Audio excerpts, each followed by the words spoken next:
قال تعالى: ومن يشرك بالله فكأنما خر من السماء فتخطفه الطير أو تهوي به الريح في مكان سحيق.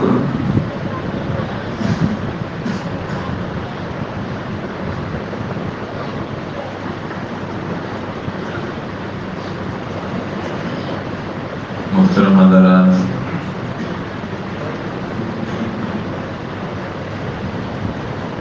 اللہ ذوالجلال والاکرام کے نزدیک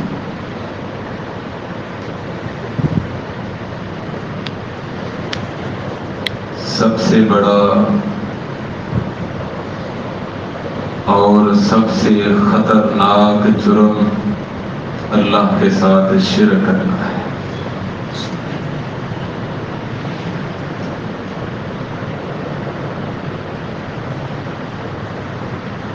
دیگر گناہوں میں سے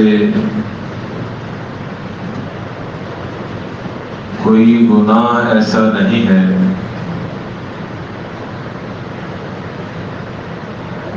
کہ جو سنگینی کے اعتبار سے اور خطرناک انجام کے اعتبار سے شرک کے برابر ہو یا شرک سے بڑا۔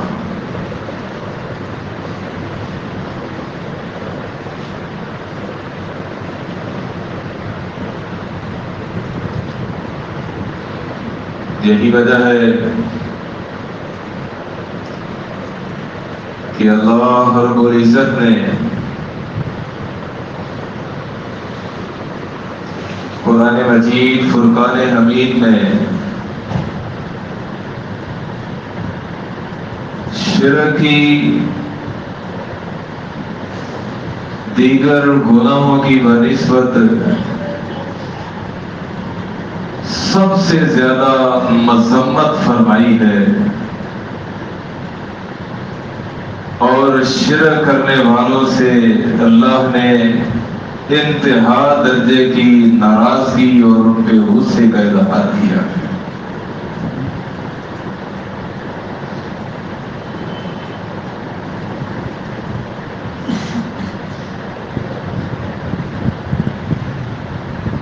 ہمارے معاشرے کے اندر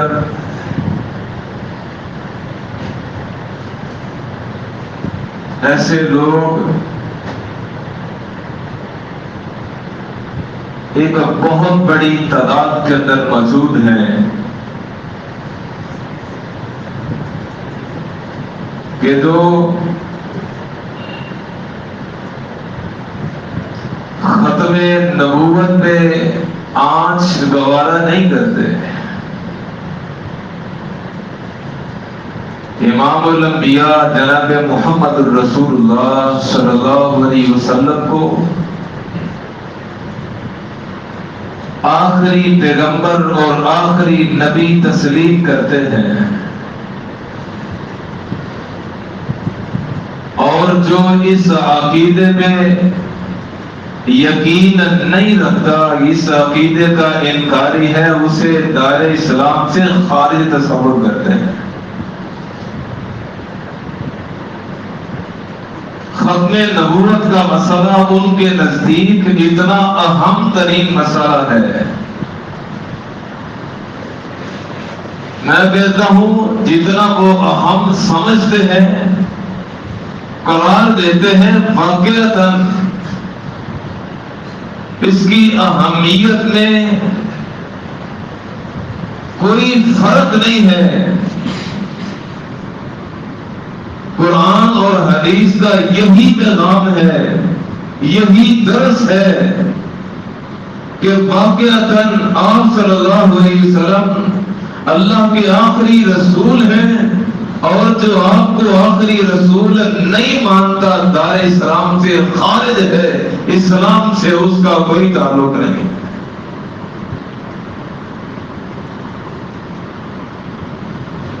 لیکن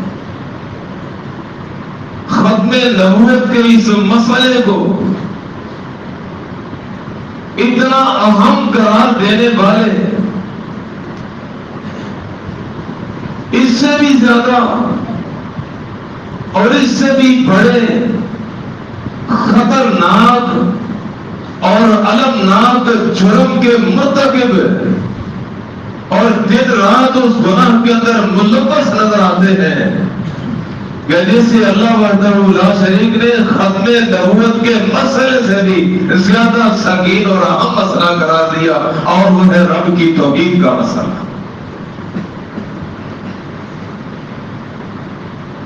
آپ کی نبوت اور رسالت کے اندر اگر کوئی فرق ڈالنے کی کوشش کرے، اس کو دائرہ اسلام کے اندر خارج تصور کرتے ہیں، اور رب کی توحید کی انہیں کوئی پرواہ نہیں۔ انہوں نے تھر تھر کے اوپر، شہر شہر کے اندر، قریہ قریہ کے اندر، حتیٰ کہ ہر محلے میں، ہر گلی میں، ہر مسجد کے ساتھ شرک کا آٹا کھولا ہوا ہے، اور رب کے ساتھ شرک جاری ہے۔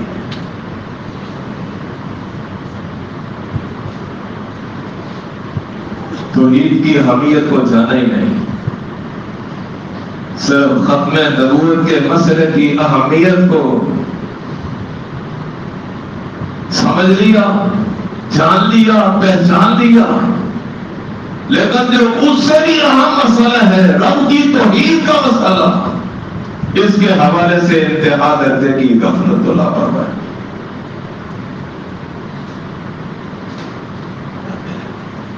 ذرا دیکھیے قرآن مجید کے اندر اللہ وحدہ لا شریک نے شرک کی کیسی مذمت فرمائی ہے۔ حضرت عیسیٰ علیہ السلام کا پیغام اللہ نے قرآن کے اندر ذکر فرمایا۔ یہ وہ پیغمبر ہیں کہ جنہیں رب کے برابر قرار دے کے یا انہیں اللہ کا بیٹا قرار دے کے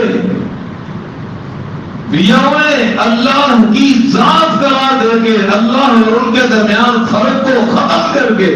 ان کی پوجا کی جا رہی ہے، ان کی عبادت اور پرستش دنیا میں کی جا رہی ہے۔ اس عیسیٰ علیہ السلام نے اپنی قوم کو پیغام دیا تھا، وقال المسیح، عیسیٰ علیہ السلام نے فرمایا، یا بنی اسرائیل اعبدوا اللہ ربی وربکم، اے بنو اسرائیل اللہ کی عبادت کرو جو میرا بھی رب ہے تمہارا بھی رب ہے۔ انہو من یشرک باللہ، پھر حضرت عیسیٰ علیہ السلام نے شرک کی مذمت ان الفاظ کے ساتھ بیان کی، فرمایا انہو من یشرک باللہ، جس شخص نے اللہ کے ساتھ رتی برابر بھی شرک کر دیا، فقد حرم اللہ علیہ الجنہ، اللہ وحدہ لا شریک نے اس کے اوپر جنت کو حرام کر دیا، ومأواہ النار، اور اس کا ٹھکانہ آگ ہے، وما للظالمین من انصار، اور شرک کرنے والوں کا کوئی مددگار نہیں ہوگا۔ اور کہیں اللہ وحدہ لا شریک نے شرک کی مذمت کرتے ہوئے فرمایا، یا ایھا الذین آمنوا، اے لوگوں جو ایمان لائے ہو، انما المشرکون نجس، مشرک نجس ہے۔ مشرکین کو اللہ وحدہ لا شریک نے نجس قرار دیا، اور ساتھ ہی فرمایا فلا یقرب المسجد الحرام، فلا یقرب المسجد الحرام، یہ مسجد حرام کے قریب بھی نہ آئے۔ مسلمانوں کو پابند کر دیا کہ اللہ کے ساتھ شرک کرنے والے افراد کو مسجد حرام کے اندر داخل ہونے سے روکنا یہ تمہاری ذمہ داری ہے۔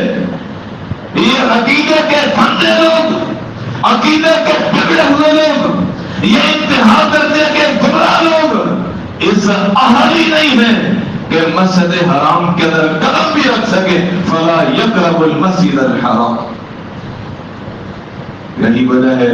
کہ جب یہ آیت نازل ہوئی، حضرت ابوبکر صدیق رضی اللہ تعالیٰ عنہ امیر حج بن کے سن 9 ہجری کے اندر نبی صلی اللہ علیہ وسلم کے صحابہ کے ساتھ حج کے ارکان ادا کر رہے تھے۔ پیچھے مدینہ منورہ میں یہ آیت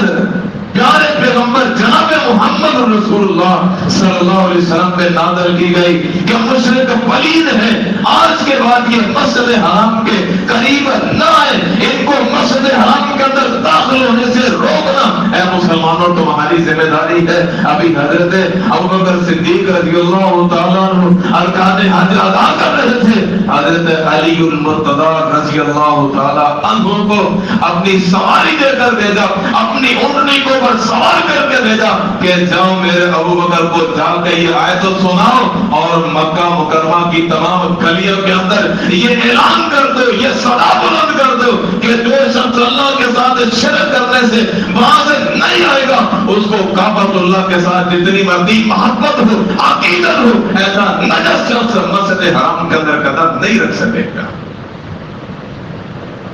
اور واقعتاً آپ صلی اللہ علیہ وسلم کے دور کے اندر پھر کوئی مشرک مسجد حرام کے اندر داخل نہیں ہو سکا۔ چاروں خلفائے کے دور میں، حضرت ابوبکر کے دور میں، عمر عثمان کے دور میں، علی المرتضی رضی اللہ تعالیٰ عنہم کے دور کے اندر کسی مشرک کو مسجد حرام کے اندر قدم رکھنے کی اجازت نہیں دی گئی۔ اتنا اللہ تعالیٰ نے غصے کا اظہار فرمایا۔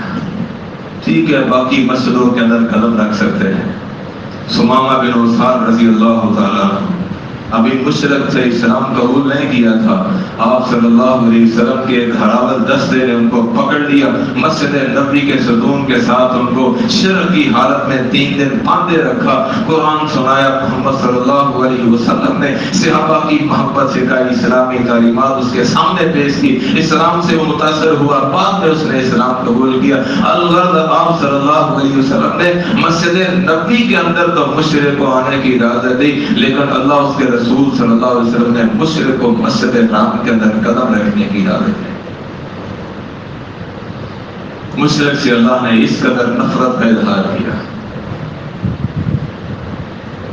حضرات 7واں پارہ ہے، 7ویں پارے کے ایک رکوع کے اندر اللہ وحدہ لا شریک نے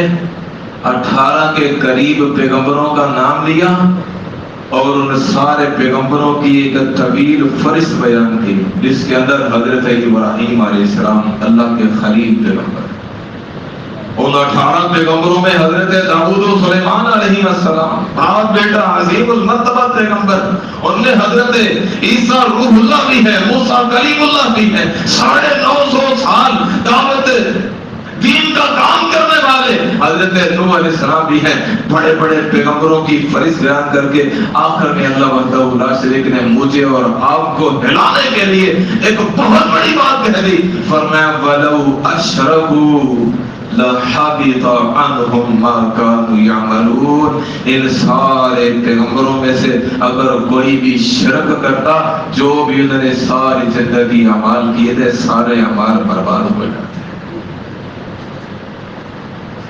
شرک تمام نیکیوں کے لیے تباہی اور بربادی کا باعث ہے۔ وہ پیغمبر ہی کیوں نہ ہو، اللہ کا نبی ہی کیوں نہ ہو، اگر وہ پیغمبر نبی ہو کہ اللہ کے ساتھ شرک کر لے، شرک ساری نیکیوں میں پانی پھیر دیتا ہے۔ اور امام الانبیاء جناب محمد رسول اللہ صلی اللہ علیہ وسلم پوری اولاد آدم کے سردار ہیں، آپ صلی اللہ علیہ وسلم سے شرک کی معمولی سی بھی توقع نہیں کی جا سکتی، سوچا بھی نہیں جا سکتا کہ آپ صلی اللہ علیہ وسلم اللہ کے ساتھ شرک کریں گے، لیکن مجھے اور آپ کو اللہ نے سمجھانے کے لیے، توحید کی اہمیت سمجھانے کے لیے، شرک کی مذمت سمجھانے کے لیے بہت بڑی بات کہتی، آپ کو ختم کر کے ذرا اٹھائیے سورہ زمر، اللہ فرماتے ہیں وَلَقَدْ أُوحِيَ إِلَيْكَ وَإِلَى الَّذِينَ مِن قَبْلِكَ۔ آپ کی طرف وحی کی جاتی ہے، آپ سے پہلے سارے پیغمبروں کو بھی یہ پیغام دیا گیا تھا، لیکن اشرکت، اے پیغمبر صلی اللہ علیہ وسلم اگر آپ نے بھی شرک کر دیا، لَيَحْبَطَنَّ عَمَلُكَ، تو آپ کے بھی ساری زندگی کے اعمال، آپ کی جمع پونجی، آپ کی نیکیاں سب برباد ہو جائیں۔ شرک کرنے سے کسی پیغمبر اور نبی ولی کی نیکیاں نہیں بچتی، میں ہو رہا ہوں کیا سی ہوتا ہے۔ اور کہیں اللہ وحدہ لا شریک نے شرک کی مذمت کرتے ہوئے فرمایا ان اللہ لا یغفر ان یشرک بہ، تو مرتبہ اللہ نے یہ قرآن میں اعلان کیا ہے، ان اللہ لا یغفر ان یشرک بہ، اللہ نے شرک معاف نہیں کرنا، وَيَغْفِرُ مَا دُونَ ذَلِكَ لِمَن يَشَاءُ، شرک کے سوا جتنے بھی گناہ ہیں اللہ تعالیٰ جس کے لیے چاہے گا معاف کر دے گا، لیکن اللہ نے شرک کسی کے لیے معاف نہیں کرنا۔ شرک کے علاوہ باقی جتنے بھی گناہ ہیں ان سارے گناہوں کی معافی دو طریقوں سے ممکن ہے کہ اللہ وحدہ لا شریک اپنا فضل کر کے، کرم کر کے، اپنی رحمت کر کے بغیر عذاب کے اللہ تعالیٰ بندے کا گناہ معاف کر دے، یا پھر اس کے گناہ کے برابر کچھ دیر، کچھ عرصہ جہنم کے اندر ٹھہرا کر کے، اس کی دھلائی کر کے اللہ وحدہ لا شریک اس کو جہنم سے نکال کر جنت کے اندر داخل کر دیں۔ یہ دو طریقوں سے شرک کے علاوہ ہر قسم کے گناہ کی معافی ممکن ہے، لیکن شرک ایسا گناہ ہے کہ جسے اللہ وحدہ لا شریک نے نہ تو اپنے فضل اور کرم کے ساتھ بغیر عذاب کے معاف کرنا ہے اور نہ ہی عذاب دے کر معاف کرنا ہے۔ مشرک نے جب جہنم میں جانا ہے ہمیشہ ہمیشہ کے لیے جانا ہے، 100 سال گزر دے، 1000 سال گزر دے، لاکھوں سال گزر دے، کروڑوں سال گزر دے، اللہ وحدہ لا شریک مشرک کو جہنم کے اندر ڈال کر کے ایسے فراموش کر دے گے جیسے اس کو بھلا دیا گیا ہے، نسیہ منسیہ کر دیا گیا۔ کبھی جہنم سے مشرک کو نکالا نہیں جائے گا۔ شرک اللہ کے ساتھ اتنا خطرناک جرم ہے، اتنا گھناؤنا اور سنگین جرم ہے کہ جس کی پیدائش میں ساری نیکیاں اکارت ہو جاتی ہیں اور جس کی پیدائش میں اگر تو کوئی اور بھی گناہ معاف نہیں ہوتا۔ صرف یہ نہیں کہ شرک نہیں معاف ہوتا، شرک کرنے والے کا کوئی اور بھی چھوٹا بڑا گناہ معاف نہیں ہوتا۔ مشرک کی نیکی کوئی قبول نہیں ہوتی، گناہ کوئی معاف نہیں ہوتا۔ مشرک آدمی کا نامہ اعمال جب اس کو کل قیامت کے دن پکڑایا جائے گا، اس کے نامہ اعمال کے اندر سوائے گناہوں کے کچھ نہیں ہوگا، گناہ ہی گناہ ہوں گے، نافرمانیاں ہی نافرمانیاں۔ اور سورہ الحج کے اندر اللہ وحدہ لا شریک فرماتے ہیں مشرک کی مذمت کرتے ہوئے، وَمَن يُشْرِكْ بِاللَّهِ، اور جس نے اللہ کے ساتھ شرک کیا یوں سمجھے فَكَأَنَّمَا خَرَّ مِنَ السَّمَاءِ، وہ آسمان کی بلندیوں سے گر گیا۔ آسمان پہ جا کر تو کوئی نہیں گرتا، کوئی آسمان پہ جا نہیں سکتا۔ آسمان سے گرنے سے مراد پہاڑ کی چوٹی سے گرنا ہے۔ ایک آدمی بلند و بالا پہاڑ کی چوٹی پہ کھڑا ہے، پاؤں پھسل گئے ہیں اور وہ لڑک کے زمین کی طرف آ گیا ہے، بتائیں راستے میں اس کو جو ٹھوکریں لگیں گی دماغ کے اوپر جگہ جگہ، جب اس کو پہاڑ کی وہ چٹانیں لگیں گی، وہ چھوٹے چھوٹے پتھر جب اس کے دماغ کے اوپر چوٹ لگائیں گے اور اس کے بازو کی، سینے کی، ٹانگوں کی ہڈیاں توڑیں گے اور اس کے جسم کا چورا چورا کریں گے، کیا اس کی زندگی کا بچنا ممکن ہے؟ فرمایا اللہ کے ساتھ شرک کرنے والا ایسے ہی سمجھو فَكَأَنَّمَا خَرَّ مِنَ السَّمَاءِ، جیسے کہ پہاڑ کی بلندی سے زمین پہ گرا اور ٹھوکریں کھا کھا کے اس کی موت واقع ہوئی اور اس کا بدن بچ گیا، اور اس کے بدن کے ساتھ کیا بنا؟ اللہ فرماتے ہیں فَتَخْطَفُهُ الطَّيْرُ، اس کی ناس کو بھی سنبھالنے والا کوئی نہ پہنچ سکا۔ عزیز و اقارب، اس کے رشتہ دار، محلے دار اس کی ناس کو ڈھونڈتے ڈھونڈ کے تھک گئے، وہ نہ پا سکے اس کی ناس کو۔ آخر کیا ہوا؟ فَتَخْطَفُهُ الطَّيْرُ، پرندوں نے اس کو نوچ نوچ کے کھا لیا، اور تهوِي الريح، یا پھر تند و تیز آندھی چلی اور اس آندھی نے، اس ہوا نے اس کی ناس کو، اس کے مردہ جسم کو اٹھا اٹھا کے زمین کے اوپر ایسے پتھرا بار بار زمین پہ مارا کہ بھی مکان صحیح اس کے جسم کے ٹکڑے کر کے، کیما موٹی کر کے اس کے جسم کے تمام اعضاء کو دور دراز تک بکھیر کر رکھ دیا۔ فرمایا پہاڑ کی چوٹی سے گرنے والا شخص کا جو بدترین انجام ہوتا ہے، ایسے ہی اللہ کے ساتھ شرک کرنے والے کا انجام انتہائی خطرناک اور بدترین ہوتا ہے۔ اللہ کے ساتھ شرک کرنا تمام گناہوں میں سب سے زیادہ خطرناک ہوتا ہے۔ یہی وجہ ہے کہ اللہ تعالیٰ نے قرآن مجید کے اندر سب سے پہلا جو ہمیں پیغام دیا سورۃ الفاتحہ کے اندر، ایاک نعبد و ایاک نستعین، عبادت کرنی ہے تو صرف اللہ کی، اور حاجت روا مشکل کشا سمجھنا ہے تو صرف اور صرف ایک اللہ۔ اور سورۃ البقرہ جو دوسری سورت ہے اس کے اندر اللہ نے دنیا جہان کے تمام انسانوں کو مخاطب کر کے یہ پیغام دیا، یا ایھا الناس، اور دنیا جہان کے لوگوں، اعبدوا ربکم، اگر کامیابی چاہتے ہو تو صرف اپنے رب کی عبادت۔ امام الانبیاء جناب محمد رسول اللہ صلی اللہ علیہ وسلم کی آخری حدیث سنا کے بعد کو ختم کرتا ہوں۔ آپ نے فرمایا، اللہ فرماتے ہیں حدیث قدسی ہے، اے آدم کے بیٹے، اگر تو زمین سے لے کر آسمان تک یہ سارا خلا گناہوں سے بھر کے لے کے آئے گا نا، تو میں اللہ اتنی ہی تیرے لیے مغفرت اور بخشش لے کے آؤں گا۔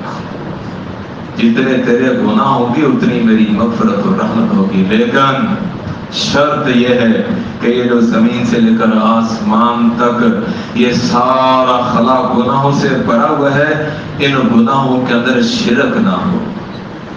ان گناہوں کے اندر شرک نہ ہو۔